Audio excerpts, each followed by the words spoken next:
Hello, you beautiful degenerates, and welcome to Links and Locks, the Action Network's golf betting podcast, presented by Bet365. I'm your host, Roberto Arguello, and I'm joined this week by Spencer Aguiar, whom you can find on Twitter or X at TOffSports. Excited to get the FedEx Cup fall rolling this week with the Fortinet Championship.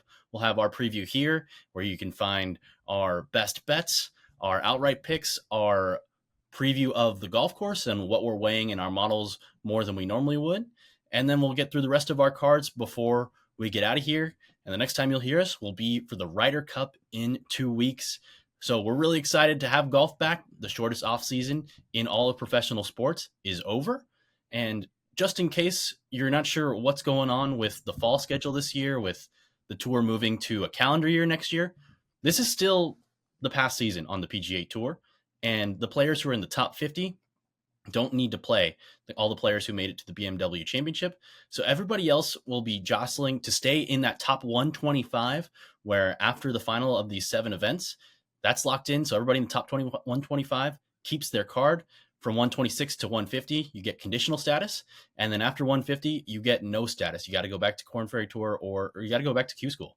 So lots up in the air for these players of a lot of significance over these next 7 events. It should be a lot of fun, although the depth at the bottom, not what we're used to on PGA Tour events. So that should make things a little bit different with players whom we're normally seeing in the 50-1 range, in that 25, 30-1 range. Spencer Aguiar is here with me to break it all down. And one other note for the fall here, the players who finish 51st through 60th get admission into the first 2 signature events in 2024. So everybody who's in the top 50, you can't jump them. You can't jump into 49th even if you win this week, but you can get into that top 10 for among the fall player field, and you can get into those signature events and then potentially keep staying into those signature events if you keep playing well in the new year. But enough talk about the FedEx Cup fall. Let's talk about this event, the Fortinet Championship from Silverado Resort in Napa, California. Spencer, great to be back with you. What is your best bet for the Fortinet Championship this week? I don't really have much of a difference between my 2 head-to-head plays this week. Stay tuned later into the show to hear the second play. But for the sake of this program, let's go with JJ Spawn minus 120 over Lucas Herbert. All right. I, too, am dipping into your side of the pond with a matchup bet, and we're going to get spicy real quick here. I'm going Chez Reavie minus 125, available on Bet365 over Webb Simpson. Before I slander Webb Simpson, Spencer, tell me more about why you like JJ Spawn. I'm distraught right now. I don't even know if I can give an answer after hearing that we're 1 episode into the new season here and we're already fading Webb Simpson on this show. But I think there's 2 ways to view Herbert this week. The first would be that his distance and putter will give you some combination of what Champ and Homa have done over the previous few years during their wins. I believe there is an upside for Herbert to randomly pop onto the top 10 of the leaderboard if all works out correctly. With all that being said, I view this as a spot where there was genuine miscut equity to go along with an opponent that I could back that my model loved. Herbert graded 145th for weighted proximity, 107th for weighted scoring, and an 111th for T2 green performance. Those numbers should highlight why a missed weekend would result in his 5th missed cut in 7 starts. And it goes back to my point of Spawn grading as one of the better values I had on the board because of his 18 straight rounds of shooting par or better. If this bet loses, I would probably expect it to fail in spectacular fashion, somewhere along the lines of Herbert potentially winning this tournament, coming top 10, just because he does have that upside metrics that I'm looking for this event. But there was ultimate safety lacking on Herbert's side that created a nice head-to-head edge at this price of minus 120. I like it a lot. I'm going to tail that one right away. So give me the first in-pod play of the not new season. It's really You've redeemed yourself. Yeah. So back to my best bet. I really like Chez Reavie over Webb Simpson. I think he's a better version of Webb Simpson right now. They're both similar players who are more plotters than bombers. They're very much plotters. And guys who maybe aren't in their primes, a little bit over their prime, past their prime, but can be really solid on approach. The difference between them right now is that Webb Simpson, much less consistent, and Chez Reavie, one of the most consistent golfers on the PGA Tour. take a look at top 50 finishes for these guys over their last 15-ish starts. Last year, Webb, being an elder statesman, not playing as much on the PGA Tour, family man, he has top 50 finishes in 3 of just 16 starts last year on tour. Chez Reavie played a lot more, but in his last 14 starts, he had 10 top 50 finishes. So playing significantly better, not necessarily in the same tournaments. But Reavie also has a much better course history. Simpson's only played this tournament 7 times, and he has 4 made cuts, but never finished any better than 13th. Chez Reavie played this tournament 13 times, and he's made the cut 11 times. And in those 13 starts, he's gained strokes on approach 11 times, and he's gained strokes off the tee in 11 of 13 tries as well. Overall, Chez Reavie just much more consistent on approach. And the fact that he's played here 13 times and Webb Simpson, who's also a veteran PGA Tour player, has played here 7 times, which is not as many years nearly as he's been on the PGA Tour, tells me that Webb Simpson doesn't love this golf course and he doesn't come here unless he necessarily has to. And Chez Reavie does. And even though on my outright card, I'd much rather have tickets on guys who are longer and have that upside to bomb and gouge and turn this course into a pitch and putt. Chez Reavie still could win here. I wouldn't be surprised. I'm not betting him to win outright this week, but he has a lot. He is very consistent, and I think he has a really high floor, significantly higher than Webb Simpson's. And for that reason, I am fading Webb Simpson with a guy I really like in Chez Reavie. Now, Spencer, why should I not be fading Webb Simpson? So I like Reavie this week from a safety perspective. I don't disagree with you there, but I know I'm the boy who cried wolf with Webb Simpson. I come on every single episode and I try to make a case for why Webb is a good play. I do think this is a really nice course fit for him. He's been good historically on these shorter par 72s, 18th in my model in weighted strokes gained total, inside the top 35 at easy courses, strokes gained total on bent plus POA greens, top 20 in weighted scoring. The really big combination for me would come down to this weighted proximity that he gets from 0 to 150 yards.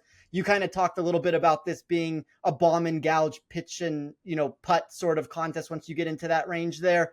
I know Webb doesn't have the distance that you would want for that answer, but he does have the proximity and the putting ability to really spike for a course like this. So, I'm not going to make the argument like I used to over the past 2 years that Webb is going to necessarily win this golf tournament, but I don't know, Roberto. I legitimately think Webb is a top 20, 25 sort of player in this event. I'd give the same answer for Reavie. Definitely think it's much safer. I can understand why Reavie is the favorite there, but I'm never necessarily fading Webb, but I'm not fading Webb here either. I will add that Webb Simpson, coming off of his best finish on tour last year, the Wyndham Championship, and I believe he named one of his children Wyndham because he's had so much success. So I also wanted to fade.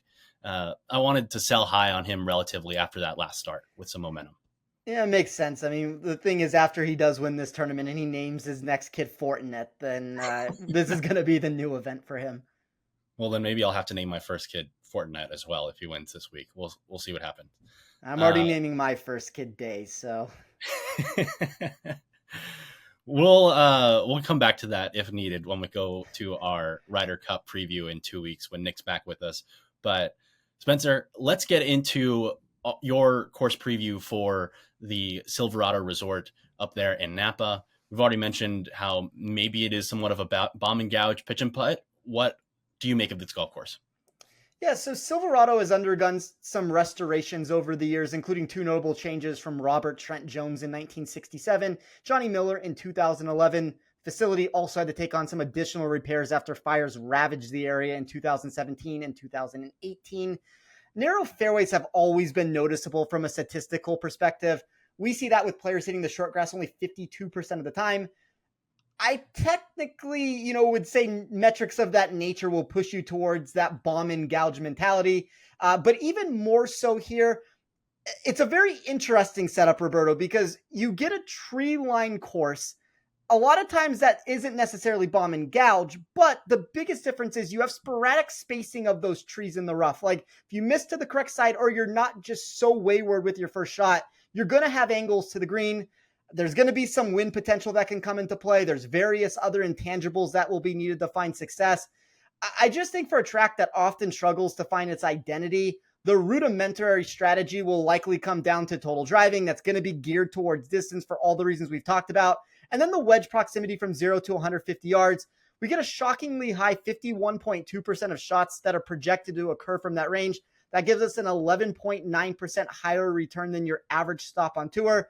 Don't want to make it sound as if there isn't a need to look into long iron proximity, since the par 3 and par 5 holes will demand some semblance of expertise being possible if a player does want to move up the leaderboard. But we pretty much get a track that requires par saving potential on the 4 par 3 setups, the ability to make birdie or better on the 4 par 5s, and then some combination of those two answers on your 10 par 4 holes that are going to primarily stretch between 350 to 450 yards.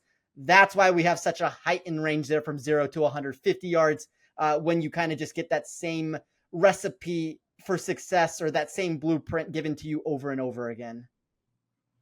Yeah, and building off of what you said there, most of those par 4s from 350 to 450, there is not a single par 4 on this course that is longer than 460 yards. Whereas over the last month or so of golf that we had on the PGA Tour, the vast majority of par 4s were between 400 and 520 yards. So much less of a beast this week.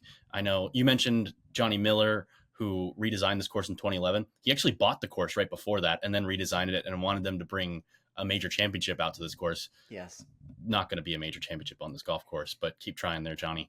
Not a major championship caliber with the distance on these par 4s, but it should be a fun test. And one other thing to add is, you mentioned this is a par 72 with 4 par 5s. It's unique that this is a par 35, then 37 on the front and back 9. So maybe there are some opportunities for somebody to bet on if they have a good front 9 to go even lower with those 3 par 5s on the back 9 and really take advantage of their hot playing. So just something to watch out for if you like to live bet something like first round leader or round leader in some round when other players have done well in the back and your guy's doing well in the front. Spencer, let's get into your outright betting card this week. It's a weird tournament this week, since, we talked about this a little bit at the start of the show, but half the field will enter the event in what I deem to be questionable form after they faltered down the stretch last season. There's only 5 players teeing it up inside my model that are going to find themselves averaging a finish better than 35th place over the previous 10 weeks. That's from a recalculated portion of my model. Pretty much what that means is any miscut, I end up qualifying as a flat 80th place finish. And then from there, I just ran a basic math calculation to give us a 10-week sample size from all results posted. We also had nearly 100 players that exceeded an average finish of over 60th on the leaderboard during that same time frame. All of that pushed us into this range for me where it's a watered down field that gets even weaker the further you stretch down the board. I think there are a few ways to consider how to play a slate like that, since pricing did get condensed further in a lot of spots near the top that I would have cared to see. But I decided to take an aggressive approach and target some of these 2023 standouts in this field who may have failed to get fully over the hump during the calendar season. Started with Sahith Theegala at 19-1. That number's been moving all over the place. It opened at 22-1. I know Jason Sobel and I talked about it on the Gimme. He got 20-1. I got 19-1. At some books throughout the space, it's at 14-1 now. To me, this is one of those situations, and I don't think at 14-1 there's enough meat left on that bone to punch that ticket. But I think that's real credible movement that's taken place. If you shop around, you can still find a little bit better than that in the space.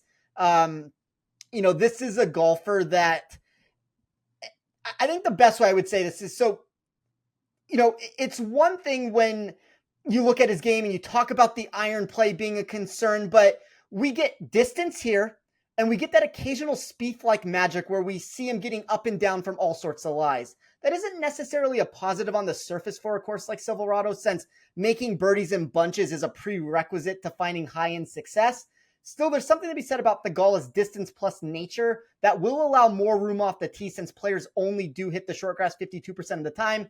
That shifts into that bomb and gouge mentality that I talked about. It gives us a possibility here for him to be a little bit more wayward off the tee.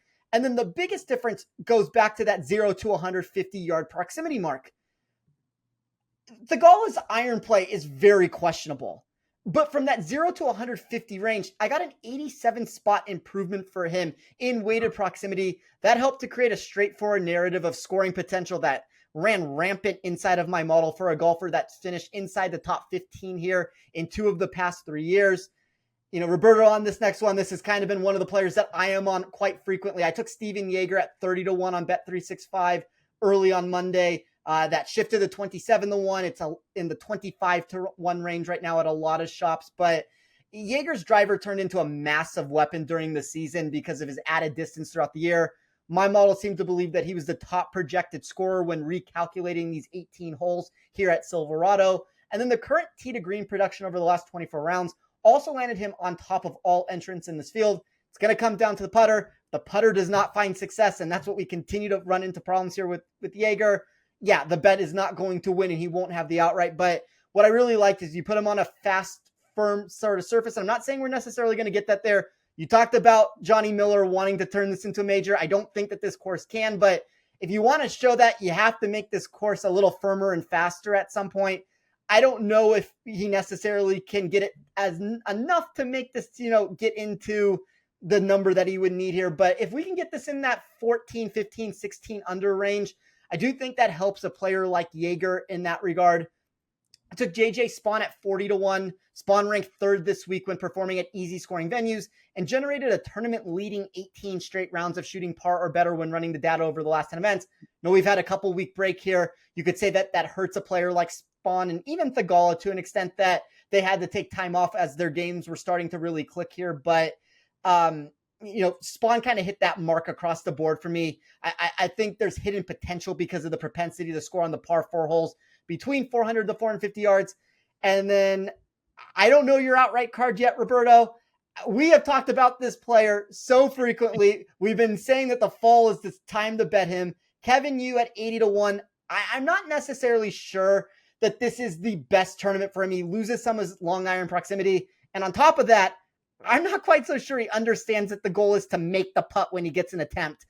I've never seen somebody create so many looks and miss so many opportunities as you has the last couple of weeks, but I'll continue betting on the ball striking at these heightened numbers since my model continues to believe this is a 40-1 talent in these sorts of a field that is almost doubled or tripled every single time he's teeing it up.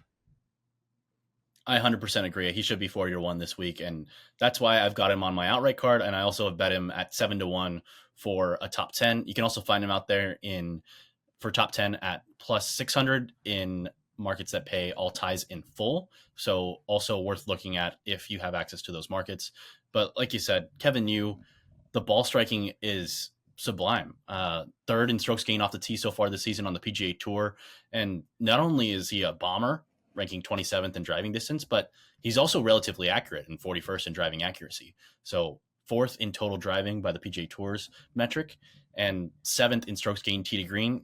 The big question is, can he get the ball in the cup once he's on the flat, once he gets the flat stick in hand? 178th in strokes gained putting. If the PGA Tour puts him on feature groups, I'll be watching every single shot of his this week. Very excited for him. And given that these fields normally in the fall, you've got the rookies from the Corn Ferry Tour playing and then a handful of guys every week who are pretty solid. Now, with there being no reason to start in the fall for a lot of the players who ranked in the top 50 during last year or this season on the PGA Tour, unless you're Max Homa and you want to defend your championship, the fields are going to be a lot less deep. And that means a guy like Kevin Yu, if he spikes, there are way fewer players who can get into that top tier on the leaderboard. So I really like him in upside markets. So I'm going to be betting him for top 10 just about every week here in the fall. And it doesn't really matter which golf course for the most part, unless we see him dip into that 40-1 range, in which case we'll have to think about it a little bit more. But one thing I did like about Kevin Yu as well, last year, he gained strokes here off the tee, on approach, and around the green. He's got 2 missed cuts here in 2 starts, but last year he had his worst ever putting performance of his young PGA Tour career. So hopefully that doesn't happen again. But Kevin Yu, we're all in on him throughout the fall. So when the markets open up on Monday morning, you can guarantee Spencer and I will be looking for Kevin Yu as soon as possible. And then I've got 2 more plays on my outright card. I really like the Thigala play.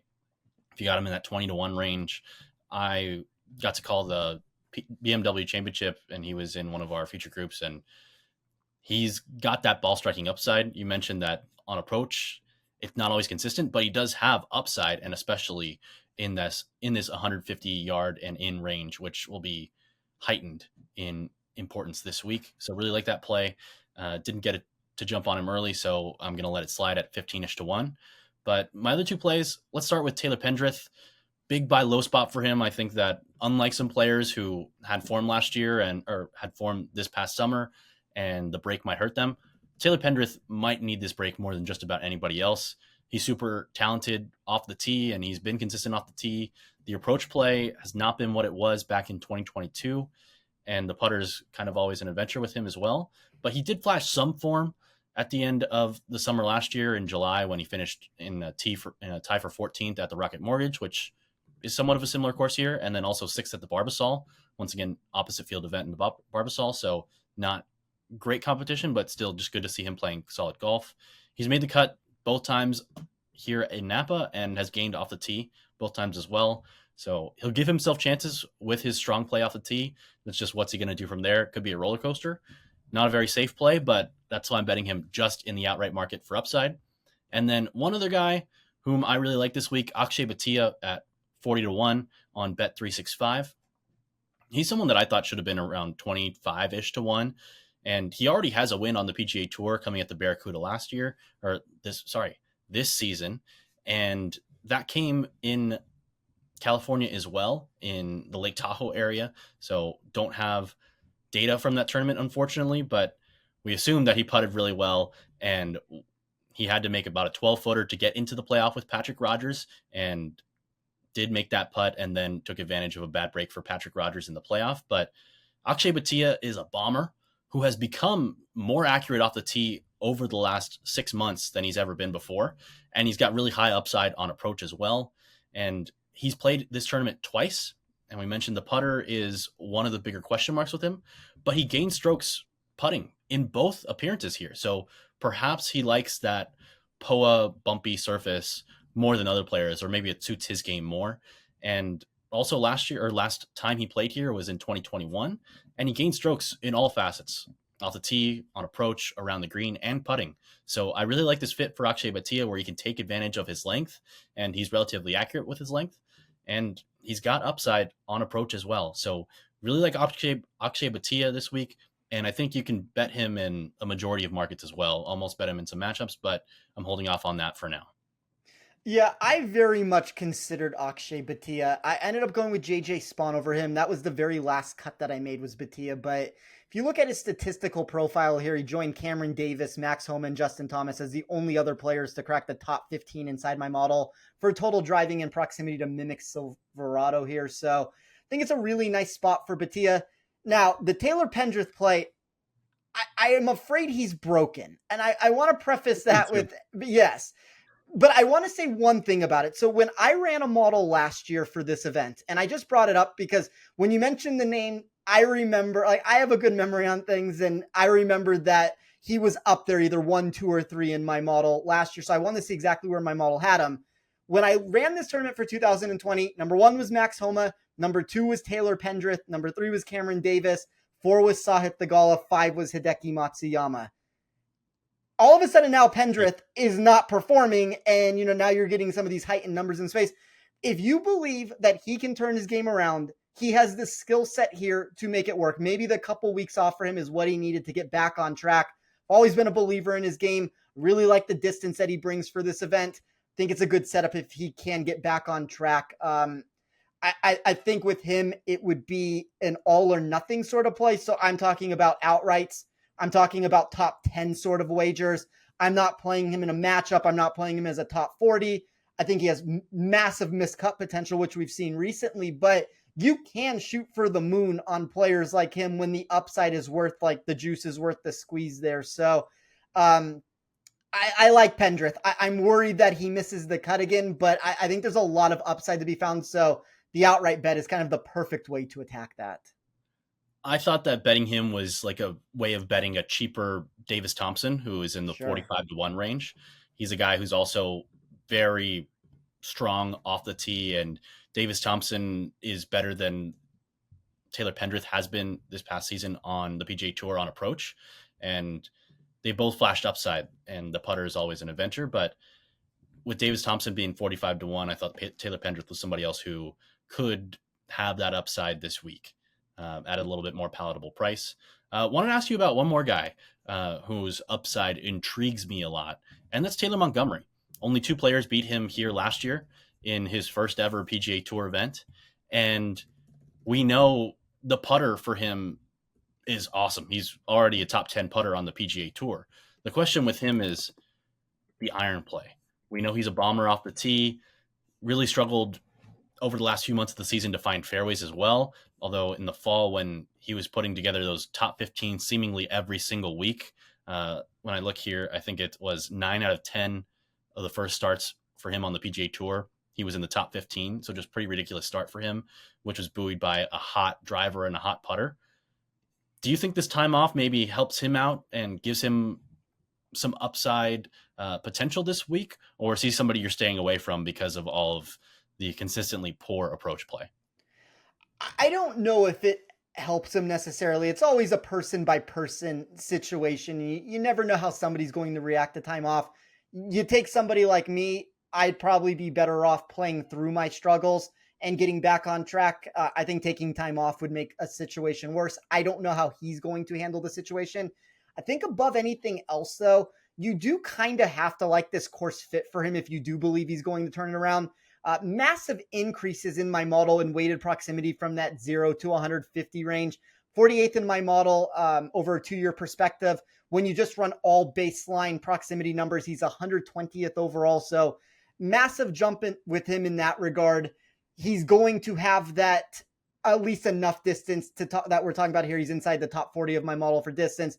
Great putter. It's kind of that like boom or bust nature at this course. And he's not the only one. There's a lot of guys, and some have better form than others, who carry that exact skill set of distance and putting. Like there's a Bo Hostler, there's him. There's a handful of other names that we could talk about to where, like Lucas Herbert, I'm fading him this week, but he has that same skill set that he at least has upside if he puts the distance and putting together. So I do think one of them will find success of all those names that I've made. In a head-to-head perspective, I'm going to be out on every single one of those names that we talked about. If we're talking about upside markets, I'm still out on Herbert, I guess. But when we're talking about Montgomery here, I do think it makes a lot of sense to consider him for a top 10 sort of wager or something of that nature. I'll also add that while he putted well on a variety of surfaces, he was really good on POA, and he also had his best week putting on the PGA Tour so far in his young career at the Fortinet last season as well. Number 5 in my, just really quickly, number 5 in my model when you take all of these par 4 ranges that are primarily going between that, 350 to 450 mark. So there's a lot of those scoreable opportunities that make sense for him. So Max Homa has a chance to become the first 2-time winner on the PGA Tour in the same event in one season if he wins this week. We haven't mentioned him yet. He's in the 7-1 range in the outright market. What did you make proper for Max Homa? Are there any ways you're looking to back or fade him this week? I'm not looking to fade him. Proper from an outright, like I'm not going to bet. I'm rarely going to bet anybody that is under 10-1. And I mean, a lot of times we're talking about that answer with Scotty Scheffler or John Rahm. I think a true mathematical answer does put this somewhere in like the 10 to 12-1 range of what I had proper. I would probably still want more than that. I really like Homa as a player. I think it's a good course fit for him. He's number 1 in my model. He's the top projected win equity player that I have. But, I would want to be able to reap some of that, if you want to call it a mispricing, which we're never going to get when he's the back-to-back champion. Like, I would want the 14-1 number that, Justin Thomas opened up at, to where like that would be my buy-in point, that at 14-1, I might have considered just rebuilding this whole card and just having a Max Homa ticket and calling it a day. But, that's kind of where I had problems with this board in a lot of ways with it. It's the bottom is so weak. The top, a lot of these players are priced up further than you normally would get in most of these situations. I think it's warranted in a lot of these spots, but it's just tough. Like, you have to pick and choose your situations. You can't bet everybody. So just by a nature of the business, I wasn't going to bet Max Homa at 7-1. If he comes out and he wins and he goes back to back to back here, I'm not going to be shocked if that outcome comes into play. But I think there's a lot of players that are very close to him, including a Justin Thomas, that this is a really nice opportunity for him to find success. I can't get there at the 14-1 number, but if you could have given me something more in like that Thagala Open at 22-1, we would have had a different game to talk about there. No doubt about it. And as Max Homa goes for the turkey this week, coming in with some strong form, top 12 finishes in each of his last 5 starts, highlighted by a T5 at the BMW Championship in the FedEx Cup playoffs. So a lot to like for Homa. I also agree that this is a pretty decent fit for Justin Thomas as well. So I'll be interested to see how he does this week before he gets ready for the Ryder Cup in a fortnight after the Fortinet. Spencer, let's get through the rest of your card this week. Who you got? So I only have 2 finishing position bets. That's going to be over on the Bet365 board there. Not going to get too much into top 40s to begin this year. I think we've had a couple week break. Also made a few changes to my model that I wanted to run and kind of back test before I threw it into the mix here. Didn't necessarily love how some of those placement bets were going for me this year. A lot of success in the head-to-heads. Not as much success as I would want on these placement bets. So don't want to just keep throwing money at a board where something feels like it's been wrong from a statistical perspective of how I'm building it. But from the finishing position side, Garrick Higo, 51st or better, minus 120. And then Cameron Champ, 50 or worse at minus 120. Very quickly touch on both of those. Like, despite the shaky iron play from Higo, he's still great at 15th when adding distance and weighted proximity together. We've talked about it with Thagala. We've talked about it with some other players. That ability to be able to spray the ball off the tee can be a good thing. I think we're going to get the opposite of that answer when we talk about Cameron Champ in 1 second, but considered betting Higo as an outright. Couldn't necessarily get there. Do like the safety that we've gotten from him recently. I know historically he's been a golfer that has been boom or bust. We've seen some of that turn around. I have a friend of a friend of a friend who has said that he was dealing with some injury stuff at the beginning of the 2023 year. Seems like he is over that now. It looks like that from a statistical perspective. It looks like that from the results that he's putting together. So if there was something that was holding him back, we have gotten over that. The results have come through. And then just when we look at Cameron Champ here, like, I understand how he won this tournament a few years ago. It's that recipe for success that we keep talking about. Find me the guy with distance that can get hot with a putter potentially, even if they're not the greatest putter. And if you can put that together, that's how you can win this tournament. Now, there are a lot of problems with the way Cameron Champ has been playing over the last year or two. 135th place rank in my sheet for weighted strokes gained total. 248th place marks. This would be separate categories here from par 4 scoring between 400 to 450 yards. It's the key range we keep talking about. And then weighted proximity from 0 to 150 yards. It's a reason why those two things coincide together. Those red flags were just too extreme for a player in a market like this. I think that some of that win in 2019, I believe it was, is getting baked into this total here. I think without that victory, we're probably looking at, I don't know, an over-under in the 60s compared to what it is. Like, there's a lot of missed cut equity. It doesn't mean that Champ can't find success. It doesn't mean that he can't post a top 50 finish. It doesn't mean that he doesn't get something here at this course. But I'm going to take what I deem to be a mispricing. And, you know, I would have posted this 15 spots higher than what we had it. I thought minus 120 was a good total there. So that's all for the placement side. And then the last bet I have, I obviously talked about JJ Spawn over Lucas Herbert. Nate Lashley, minus 120 over MJ Duffy. A lot of the same things that I keep talking about with these players of you getting the spike in what a player has done recently comes into play here with Duffy. And you can make the same argument about Lashley, but there's one counterpoint I want to make to that why I think it's different. So Duffy had this hot run of 6 consecutive made cuts before missing the weekend to end his season at the Wyndham Championship. I do think a lot of that stretch, as I said, is being baked into this price. He's failed to finish better than 72nd place in 2 tries at this course. If you dive into his history here, you will see that last year's performance, and this is a very similar answer that you just gave with Kevin Yu. He lost 7.2 shots to the field with his putter. That's not something that I would expect to happen again, But it just comes down to this combination of poor weighted proximity, since he loses most of his better ranges from outside of 150 yards. That caused him to fall 59 spots in my projection inside the model. And then this long-term return of faulty performances on scoreable courses. I think that's much less indicative of a thing. Like, I mean, I have a very small weight there. Like, I would be lying if I didn't say I looked at it somewhat, but I don't think how somebody performs at an easy course necessarily tells the entire picture. I do think it's important to look at certain venues. If it's very difficult or very easy, there are players who just have a better prototypical game that will find success there. I think a guy like, even if we're making that argument to go back to the Taylor Montgomery answer, very good birdie maker. If he could find success at a birdie course, this is kind of like the ideal outcome for him to do it. Didn't necessarily get that number with Duffy the way that I wanted. I trusted Lashley's current form of 9 made cuts and 11 starts. The statistical profile was a lot higher than I got from Duffy. So those are my two head-to-heads. The outright card I talked about, the placement bets, and unless I find something in the head-to-head market from a full tournament perspective, that will probably be the end of the card for me. And then whatever I'm able to find for round one and kind of continue that run that we've been able to put together in the last couple of years in the in-tournament sector. And that's stuff that you'll be able to find over at Action Network when I write those articles this week. Couple things that stood out to me about your most recent comments. Duffy has lost strokes on approach in each of his last 11 track tournaments, so makes a lot of sense to want to target him.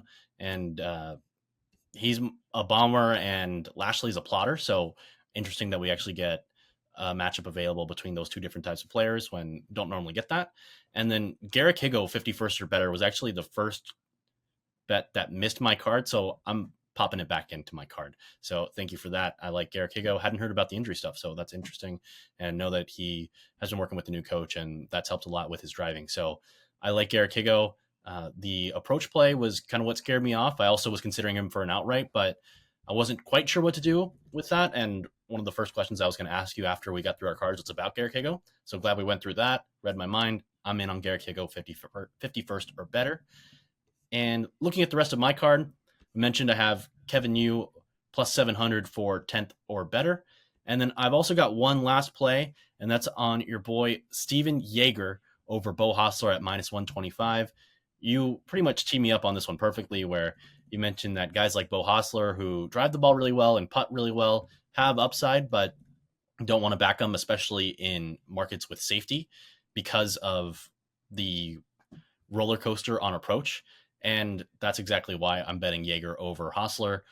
They're comparable off the tee and on the greens, but Jaeger is a much better player on approach, and he's really a player who doesn't have any holes right now. He just hasn't contended for a PGA Tour championship yet. So people don't have him, I think, in the right tier when they're pricing him.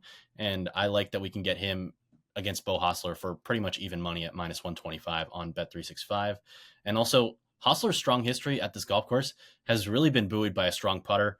He's got 3 straight top 25s here, but he's lost strokes on approach in 5 of his 6 starts at this tournament. So if the putter isn't extremely hot for Bo Hostler, his floor is pretty low here. So I like Steven Jaeger. I think he's a better overall golfer. The fit does help Bo Hostler a little bit, but I think there's going to be some regression on the greens for him. And wanted to workshop one more bet with you. I didn't necessarily want to back him in this market because there has been about a month off for him, but Mark Hubbard, 50th or better. He is a short hitter who's strong everywhere else. He's played relatively well on this golf course, went to college at San Jose State, so he should be very comfortable on these pointed greens. What do you think about him in the 50th or better market?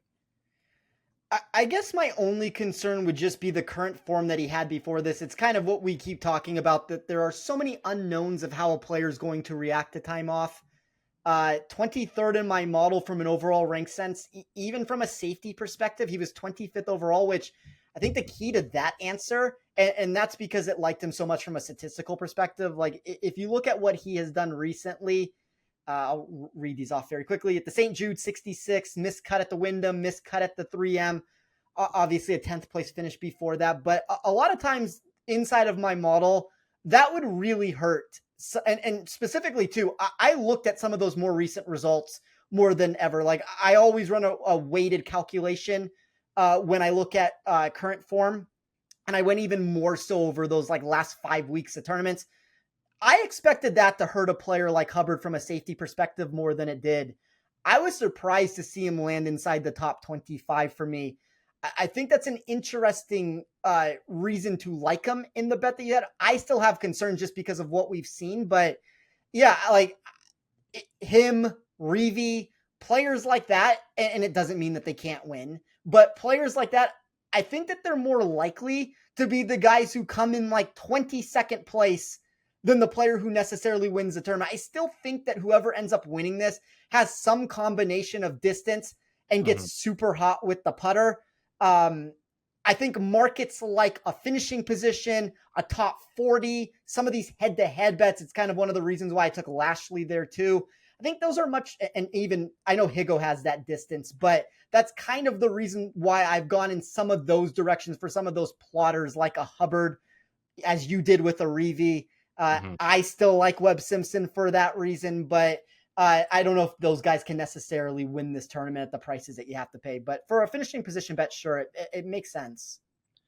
For Hubbard, top 21 finishes in 3 of his last 4 starts here, all within the last 4 years. So I think that really tempted me, but the recent form you mentioned with those 2 missed cuts and the T66 at the FedEx St. Jude ultimately made me lay off, and I think I'm still going to lay off. And for the reason that that's why I like the Reeve bet over Simpson a little bit more than this bet.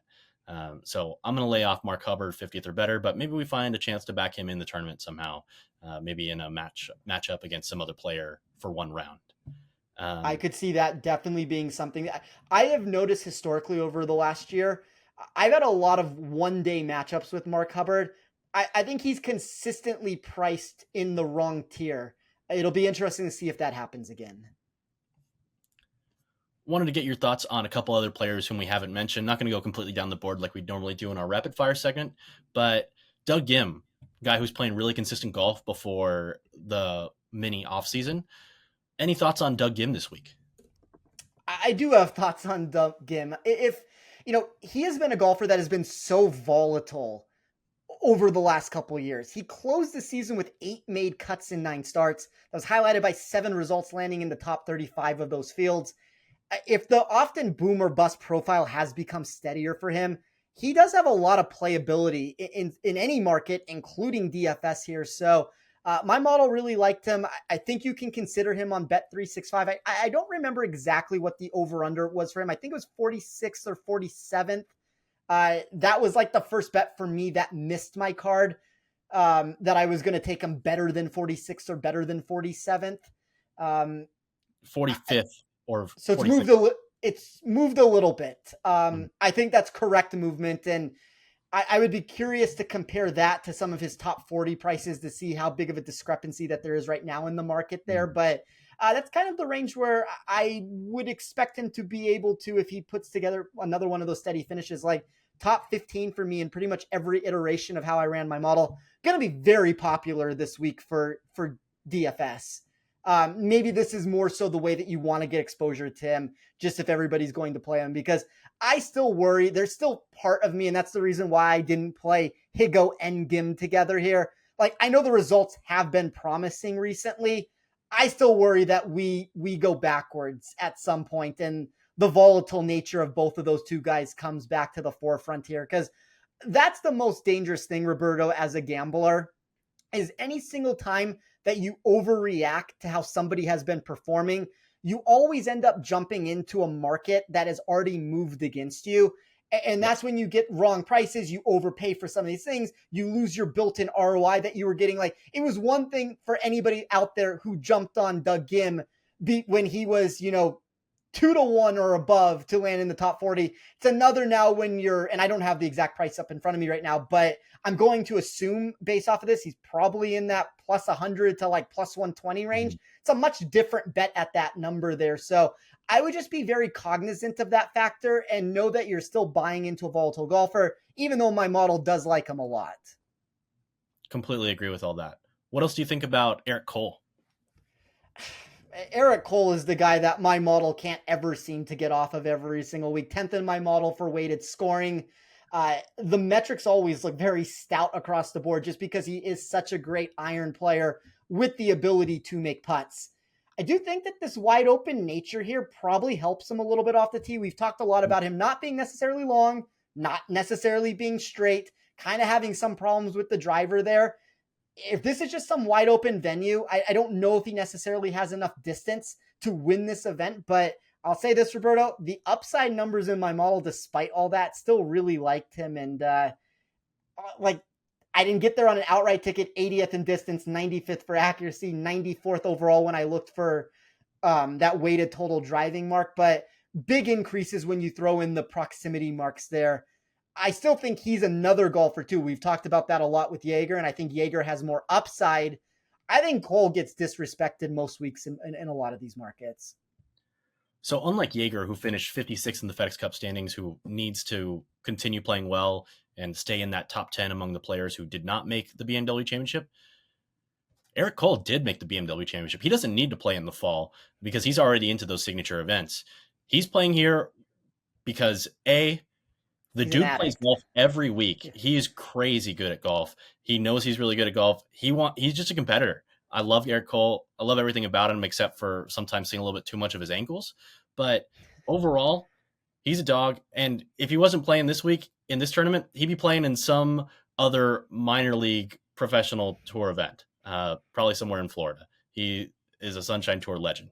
So interesting that he's playing this event. Probably tells me that he likes the golf course. So who knows? I'll probably try to find a way to back him at some point before Thursday.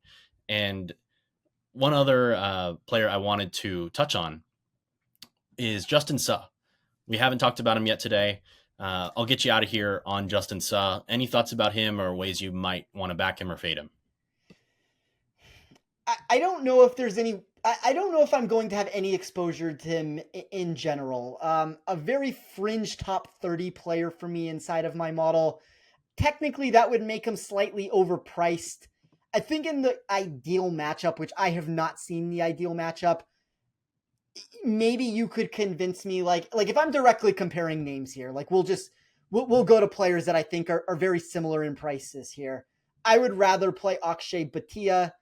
I would rather play Taylor Montgomery, maybe not from a head-to-head answer there, but if I'm shooting for upside, I guess I'd rather go that route. Like, I think he's better than Lucas Herbert. I think he's kind of in that range of a Webb Simpson, Ches Reavie, to where I would not be shocked if he made the cut, or I would expect him to make the cut, I guess would be the better way to word that. But as I said, a fringe top 30-ish player.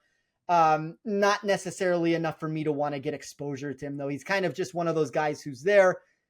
I like that it's in California. Maybe that helps him a little bit. Like a lot of these players, like that are used to the surfaces here, like a Bo Hostler. And that's my only concern with fading Hostler in any extent of that word there, is that you throw them into California, you do get heightened upside with some of these putting abilities. And Suh's an incredible putter. Hostler's an incredible putter.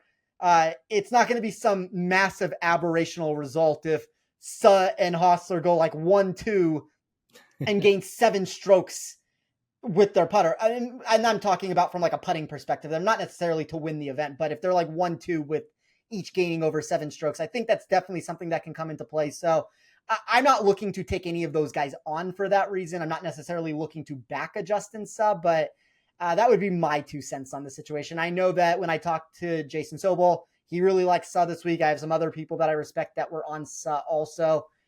Probably just not going to be for me because I didn't have enough upside in my model. Yeah, I don't love the ball striking numbers for him, but the putting numbers, the man could be putting on the moon. It doesn't matter. He's going to make putts. But on POA specifically, really strong last year, looking at between the Amex and the Genesis Invitational, really strong run of 3 events right there. Incomplete information on the Amex and the Farmers Insurance Open because of the rotations in those golf courses between different courses. So we don't have data on, but he played well in all those tournaments. So really strong putter. Also wanted to add on Eric Cole. Kind of lost my train of thought. He was the only player who finished in the top 50 of the FedEx Cup standings in this past season, who was below average in both driving distance and driving accuracy. So it's just a testament to how solid the rest of his game is and just how he grinds out rounds on a weekly basis. Really impressed by him. Big fan of his. Yeah, if you get rid of a lot of those driving totals with him, like if we're just comparing him specifically in this field, I run my model, if anybody uses it, in like bright blue for the best players with their ranks to dark red for the players that are the worst. It's essentially just bright blue across the board until you get to some of these driving numbers, and then it's as dark of red as you can find in it.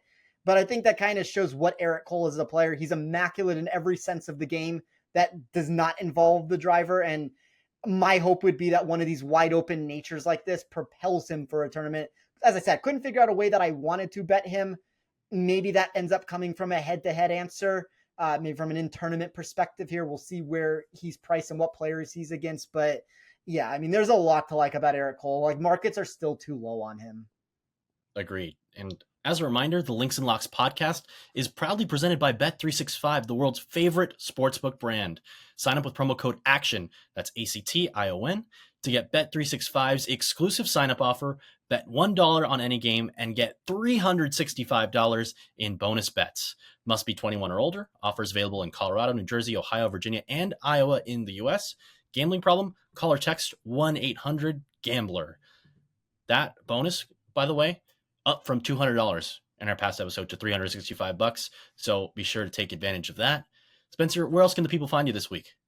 Yeah, you can find me on Twitter or on X at Toff Sports. That still feels weird to say it in that way.